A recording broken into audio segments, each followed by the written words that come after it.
اس میں سے ایک پہلا یہ تھا، جیسے ہی اس کا سر کاٹ کے جلایا گیا اس کا پورا بدن بندر بن گیا۔ ہاں، سر اس کا ٹھیک رہا جو عید الزہرا میں امام تک آیا۔ اور دوسرا تھا شمر، اس کے بارے میں بھی یہ جملہ کہ جب اس کو سزا دی گئی اس کا سارا جسم کتے کی شکل میں بدل گیا۔ اور شمر کو بھی بڑی بدترین سزا دی، کیونکہ شمر بھی نادان و ناسمجھ نہیں تھا۔ خیر، کربلا میں نادان و ناسمجھ تو کوئی نہ تھا، لیکن اہل بیت کو اتنا سمجھتا ہے شمر کہ اس کا واقعہ نہیں پڑھ رہا ہوں، مصائب پہ آ گیا میں۔ اتنا سمجھتا ہے اہل بیت کو شمر کہ ایسا تو شاید ہمارے ساتھ بھی نہیں سمجھتا، بدترین انسان کائنات کا مگر اہل بیت۔ چنانچہ جب شمر کے کربلا میں آپ مظالم دیکھیں گے، یہ مصائب شروع ہو چکے ہیں۔ جب عام دنوں میں مصائب پہ لائٹ بند ہو جاتی ہے تو آج تو ویسے شب جمعہ بھی 2 ہی راتیں آخری ہیں غم کی، ایک آج اور ایک کل۔ جی، شمر عمر سعد کا واقعہ سنا، شمر کو مصائب میں سنی۔ یہ 2 آدمیوں کا انجام ایک جیسا ہوا، دونوں کے سر کٹے، سر ٹھیک رہے مگر بدن اس کا بندر بنا، اس کا کتے جیسا بنا، کیونکہ وہ جو بھی اس نے کہا عقیدہ، شمر اس سے بھی بدتر نکلا تھا۔ اہل بیت کی اس کے پاس اتنی معرفت تھی کہ پورے کربلا سے شام تک جس انداز سے اس نے عمر سعد کے بڑے بڑے مسئلے حل کیے، بہت میں مبہم جملہ کہہ رہا ہوں لیکن ابھی واضح کر رہا ہوں۔ جب سیدانیوں کا یہ لوٹا قافلہ کربلا سے کوفہ جا رہا تو راستے میں ایک جگہ قافلہ رک گیا۔ عمر سعد اور سارے سپاہیوں نے کوشش کی، قافلہ آگے نہیں بڑھا۔ کیا کوشش کی؟ شمر جو تھا وہ ایک مرتبہ سپاہیوں کو ہٹاتا ہوا آگے بڑھا، کہا کیا بات ہے، قافلہ کیوں روکا؟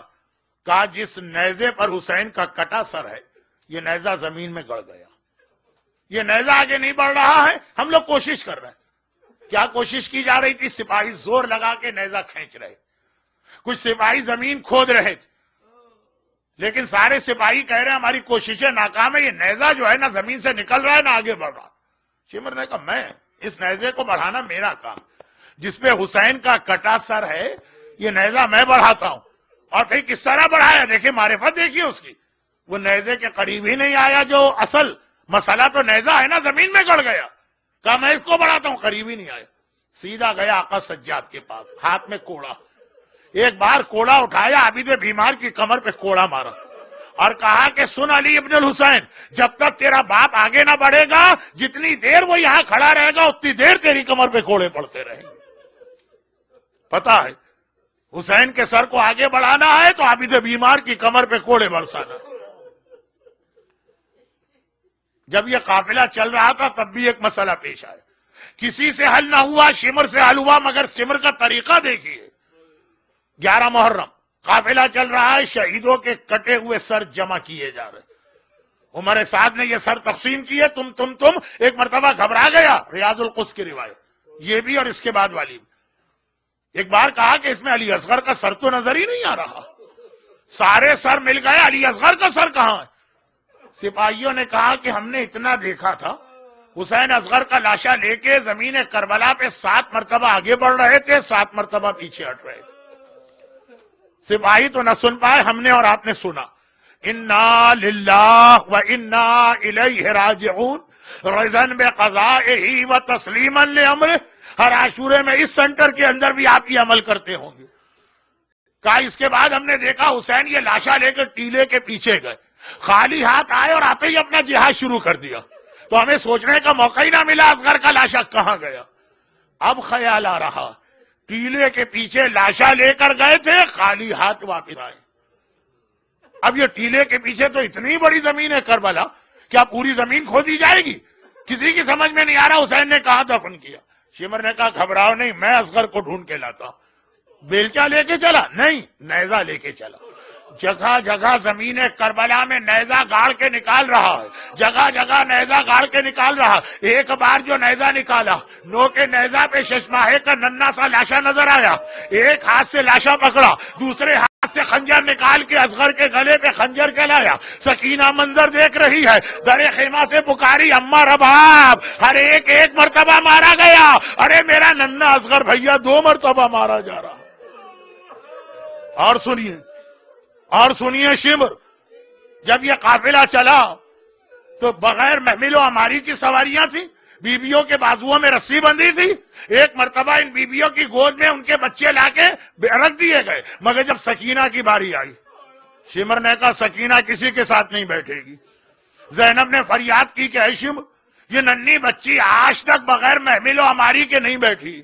اگر محمل و عماری نہیں لانا، کم از کم میری گود میں بٹھا دے. میری گود میں نہیں بٹھانا، کسی اور بیوی کی گود میں بٹھا دے. شمر نے کہا نہیں، باقی بچے بیویوں کی گود میں بیٹھیں گے، سکینہ کسی کی گود میں بھی نہیں بیٹھے گی. اکیلے اونٹ پر سکینہ کو بٹھایا گیا.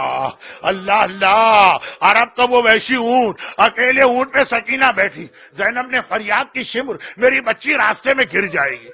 شمر نے کہا نہیں گرے گی. لیکن قافلہ چلا تو سکینہ گر گئی. اور پھر زینب ڈھونڈ کے لائیں سکینہ کو. ڈھونڈ کے بھی کہاں لائیں؟ اپنی ماں فاطمہ زہرا کی گود سے اٹھا کے سکینہ کو لائیں.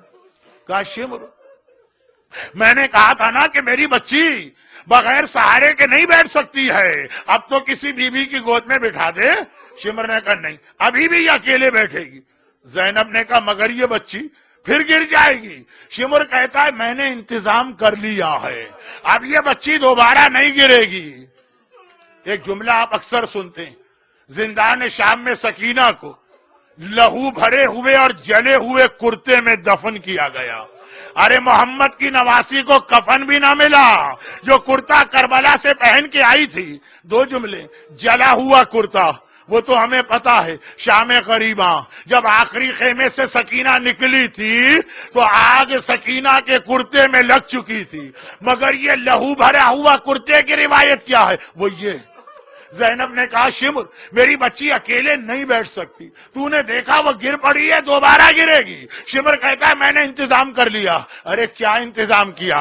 کوئی محمل، کوئی عماری نہیں. انتظام یہ کیا کہ اپنے ساتھ رسی کا ایک ٹکڑا لے کے آتا ہے، سکینہ کو اونٹ کی پیٹھ پہ الٹا لٹاتا ہے، رسی کے ذریعے سے ننھی بچی کا سارا بدن اونٹ کی پیٹھ سے باندھا.